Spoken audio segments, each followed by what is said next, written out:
Bonsoir à toutes et à tous, je suis très heureux de vous retrouver pour présenter ce JT ce soir.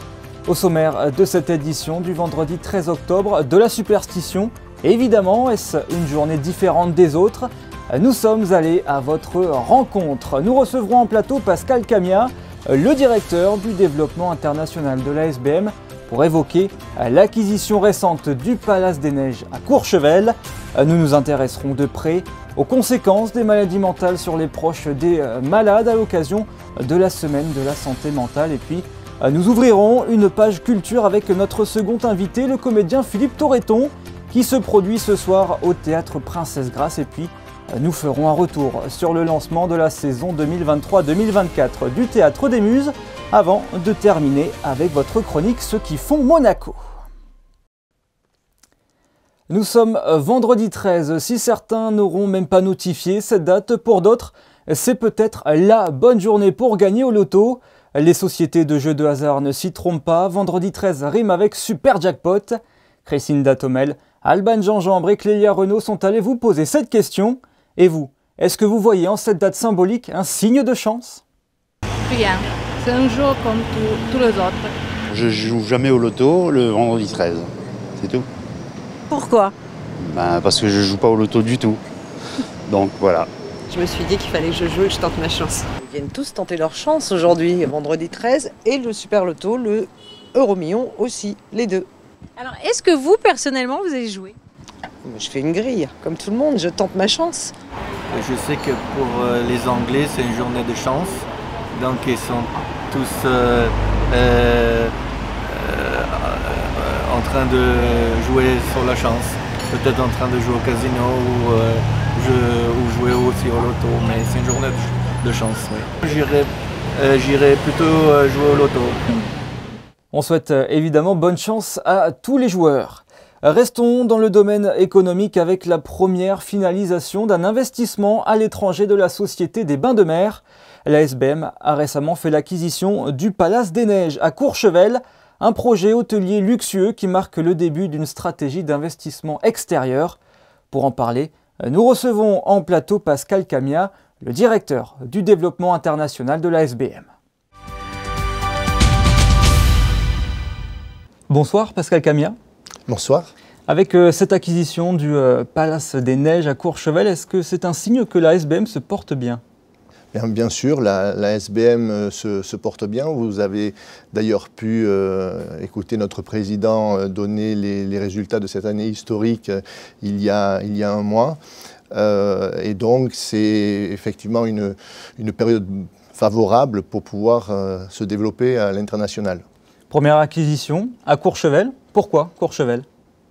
Alors Courchevel parce que nous ciblons, et c'était la feuille de route du président Valéry, quand il est arrivé, nous ciblons les destinations où séjournent, où vivent, où passent leurs vacances nos clients. Ça, c'est le premier élément essentiel. Ensuite, bien sûr, ces mêmes clients qui sont des clients qui viennent sur Monaco et qui ont donc un pouvoir d'achat qui est important puisqu'ils résident dans nos hôtels, on peut essayer d'en attirer d'autres qui ne viennent pas à Monaco, qui peuvent aller à Courchevel mais qui ne viennent pas à Monaco, et il y en a certains. Donc les Courchevel pour aussi leur parler sur la saison d'hiver qui est notre basse saison chez nous.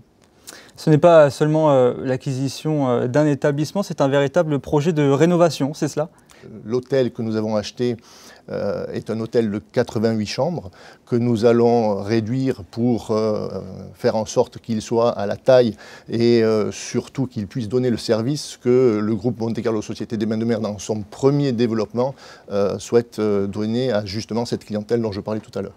Et alors quand sera opérationnel ce Palace des Neiges Made in SBM? Alors il faudra compter à peu près 2 ans de travaux. Nous espérons ouvrir sur une saison 2025-2026, mais nous nous laissons quand même du temps, puisque nous sommes en train de vraiment réaliser le programme de cet hôtel. Nous allons vraisemblablement faire appel à un architecte de renom, à un décorateur également de renom, et donc en fonction de ce qu'ils vont nous proposer, et puis aussi de notre de nos souhaits justement d'être le plus beau palace de Courchevel, puisque nous sommes au milieu d'une compétition qui est assez importante.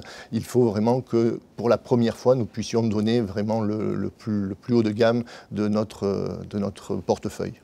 Beaucoup d'ambition à la SBM, évidemment. C'est la première fois que la Société des Bains de Mer finalise une acquisition hors de Monaco. Est-ce que vous pouvez nous expliquer cette politique extérieure de la SBM? Alors, comme je vous le disais, et c'est le président Valéry qui, donc, dans sa feuille de route, souhaite que, en tout cas dans les 3 prochaines années, la stratégie de développement soit réalisée sur des destinations qui vont, où nous allons pouvoir toucher notre clientèle, celle qui vient sur la haute saison entre avril et octobre à Monaco. Actuellement, cette clientèle-là, ce sont d'autres compétiteurs qui lui parlent entre novembre et mars. Et donc des destinations comme Courchevel, bien sûr, mais aussi Dubaï, Saint-Barthélemy, Miami éventuellement, sont des destinations que nous ciblons parce que justement on veut maintenant parler à notre clientèle tout au long de l'année. Cela fera aussi, augmentera aussi la notoriété de nos marques, puisque dans notre principauté, nous savons que nous pouvons vraiment attirer et toucher cette clientèle, l'attirer à Monaco, mais nous savons aussi que la notoriété de nos marques est célèbre et est importante à l'extérieur de la principauté, et donc nous devons profiter à la fois de ces établissements que nous pourrions ouvrir dans les prochaines années pour accroître encore plus cette notoriété. On a parlé d'une saison 2025-2026 pour Courchevel. Vous avez parlé d'autres villes. Est-ce qu'avant l'ouverture du Palace des Neiges de Courchevel, on pourrait voir d'autres signatures, d'autres projets extérieurs de la SBM? Alors oui, pour l'instant, nous sommes en train de repérer les destinations, ou en tout cas de repérer aussi et de travailler aussi avec des partenaires sur les différents lieux où nous nous déplaçons. Ça pourrait être effectivement des ouvertures de restaurants. Là, on a parlé d'un hôtel avec Courchevel, mais ça pourrait être aussi des ouvertures de restaurants, que ce soit une brasserie plutôt contemporaine, comme peut-être type Café de Paris, ou ça pourrait également être aussi le Mahona que nous avons créé cette année. Donc nous avons plusieurs produits que nous voulons développer, que nous pouvons positionner peut-être plus tôt que l'ouverture de Courchevel. Effectivement, l'élément essentiel, et vous l'avez peut-être pensé quand vous me posiez ces questions, c'est avant tout de réussir à avoir un autre relais de croissance. Les résultats sont bons, vous l'avez mentionné en début d'interview, les résultats sont bons, et donc ça va aussi, le fait de s'internationaliser, nous permettre d'avoir un relais de croissance et de profit à l'international. On suivra évidemment l'évolution de la SBM avec beaucoup d'intérêt. Merci Pascal Camia d'avoir été avec nous sur notre plateau. Merci à vous. Intéressons-nous maintenant aux 6e rencontres de la santé mentale qui se sont tenues ce vendredi au Théâtre des Variétés. Le thème cette année, les aidants face à la maladie psychique. Découvrez le reportage de Crescinda Tomel, Hugo Comaza et Clélia Renaud. Une rencontre essentielle qui s'est donc tenue hier soir au Théâtre des Variétés, les aidants jouant un rôle essentiel aux côtés des personnes atteintes de troubles psychiques, leur permettant de mener à bien leurs projets et surtout de les rompre avec l'isolement. La difficulté, c'est de vivre avec et de continuer à avoir un rythme de vie, pas toujours en fonction des personnes qui sont en souffrance. Nous sommes là pour les aider et les parents, les entourages, il faut vraiment être présent dans leur quotidien. Il faut se préserver des moments à soi pour pouvoir supporter les difficultés d'une vie de malade psychique. En plus de jouer un rôle important auprès des malades, les aidants sont aussi des partenaires clés pour les professionnels de santé, mais ils n'en demeurent pas moins fragiles, ce statut étant parfois très lourd à porter. Alors les aidants, souvent, ils passent par différentes phases. La phase, le moment où leurs proches déclarent la maladie, qui est une phase qui est souvent très difficile, avec un choc, la difficulté de devoir réajuster la vision qu'ils avaient de leur propre vie et puis de l'avenir de leurs proches. Dans le champ de la santé mentale et de la santé psychique en particulier, souvent ils sont confrontés à de la stigmatisation aussi, parce que les troubles psychiques sont encore trop fortement stigmatisés actuellement. Et bien souvent ils sont aussi confrontés à de l'isolement, c'est-à-dire qu'ils se coupent de leur entourage du fait de ces processus de stigmatisation. Un dernier point auquel ils peuvent être confrontés, c'est de l'épuisement. Parce que bien souvent, ils continuent de conduire leur activité professionnelle, toutes les responsabilités qu'ils avaient avant que leurs proches déclarent un trouble. Et à cela s'ajoutent tous les rôles d'aidants. Et donc cette situation a souvent un impact sur leur vie et sur leur santé, que ce soit la santé psychique et la santé physique. Une 6e rencontre sur la santé mentale qui aura une fois de plus apporté de nombreux éclairages sur la maladie et sur ce qu'elle entoure. Ouvrons une page culture à présent et prenons la direction du théâtre Princesse Grace qui accueille ce vendredi soir le spectacle musical Nous y voilà, mis en scène et interprété par Philippe Torreton, officier de l'Ordre des Arts et des Lettres. Et il nous fait l'honneur d'être avec nous ce soir. Philippe Torreton, bonsoir. Bonsoir. Commençons cette interview par le titre de ce spectacle, Nous y voilà. À quoi cela fait-il référence ? Ce sont les premiers mots d'un texte, d'un extrait d'un livre de Fred Vargas et qui nous prévient que ça y est, nous y sommes, en fait, nous y voilà, nous y sommes, c'est-à-dire à une époque où notre exploitation des ressources, notre sauvagerie à l'égard de la nature, on va commencer à le payer, c'est ce qu'elle nous raconte. Quelle différence vous faites, vous, entre interpréter un texte dans une pièce de théâtre et interpréter un texte dans un spectacle musical ? Absolument aucune, en fait. Pour moi, je m'adresse à des gens à travers un texte écrit par quelqu'un d'autre. Donc le principe est absolument le même.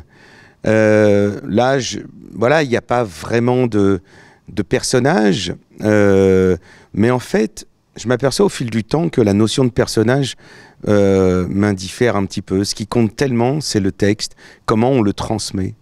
Et finalement, c'est une forme, pour moi, la plus pure du théâtre. On n'a rien, on n'a pas d'artifice, on est là. J'ai juste un micro, comme avec vous ce soir, un peu moins gros quand même, et moins rouge. Et puis, et je m'adresse aux gens, et je leur parle à travers le texte.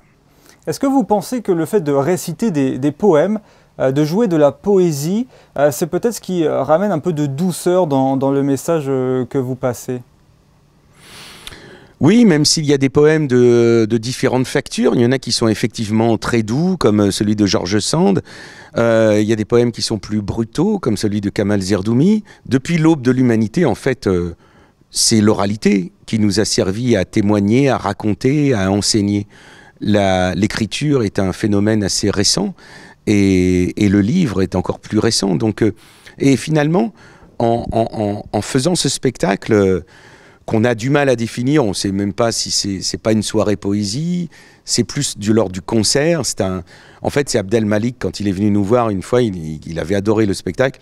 Je lui ai demandé ce qu'on faisait, il a dit vous faites du slam. Et j'ai l'impression qu'en faisant ça, je me reconnecte avec l'origine de ce métier de comédien. En fait, je suis un passeur de mots, le mot des autres, qu'il soit indien, passé et présent, qu'il soit poète, passé et présent. Vous récitez des poèmes en musique.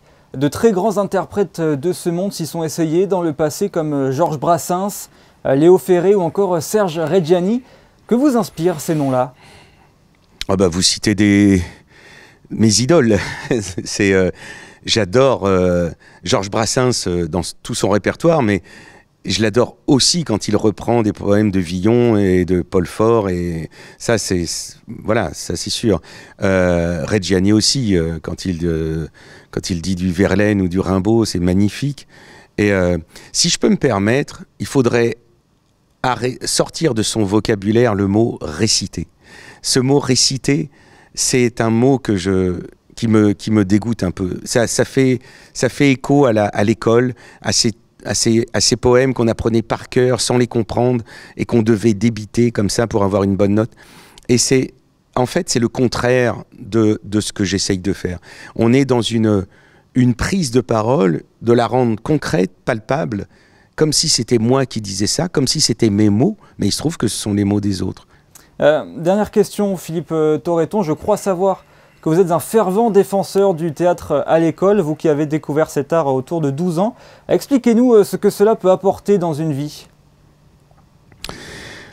Le théâtre a construit ma vie, donc moi je lui dois tout. Mais indépendamment de ce cas particulier qui me concerne, même si on n'en fait pas son métier, le théâtre est un moyen de découverte de soi grâce aux autres et des autres grâce à moi.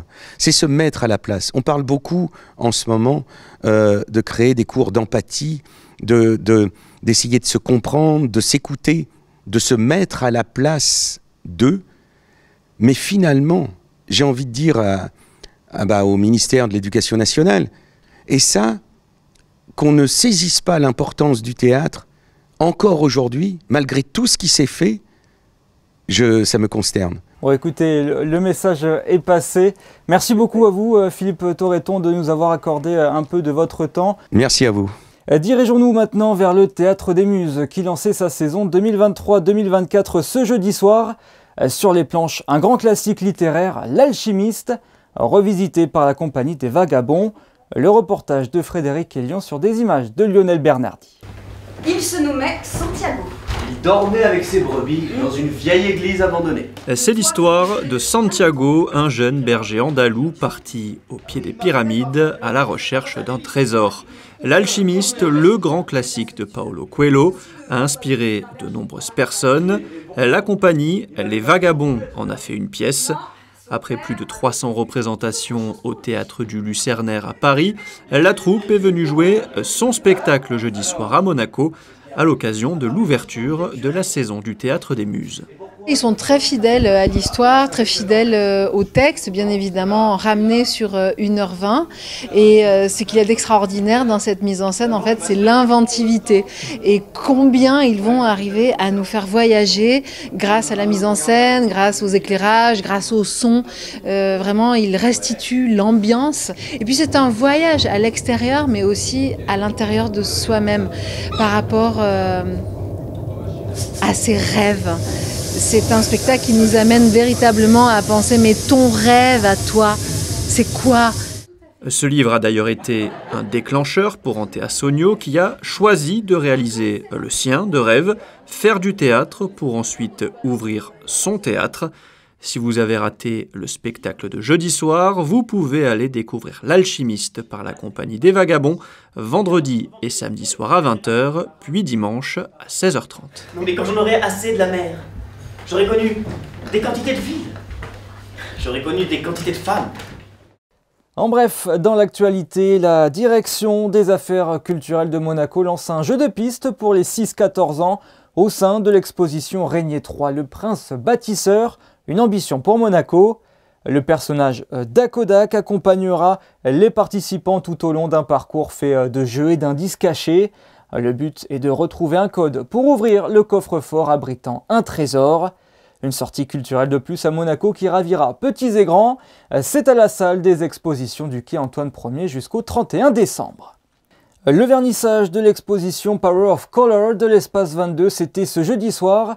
Jusqu'au 23 octobre, la galerie vous propose de découvrir l'impact émotionnel et psychologique de la couleur dans l'art.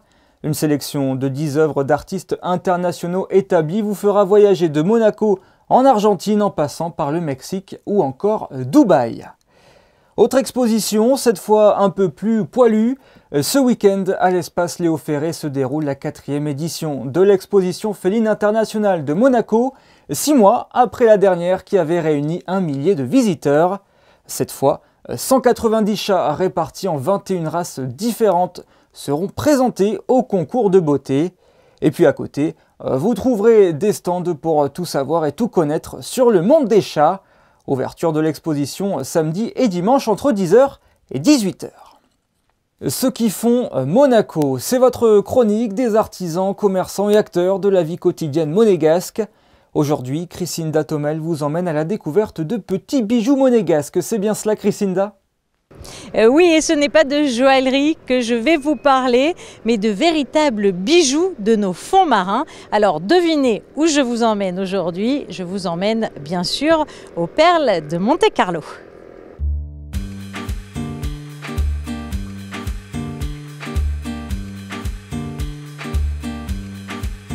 Les perles de Monte-Carlo, c'est né en 2011. On avait un site sur lequel on faisait de la biologie marine. On faisait essentiellement de la reproduction de poissons marins. Ça, c'était entre 1994 et 2011.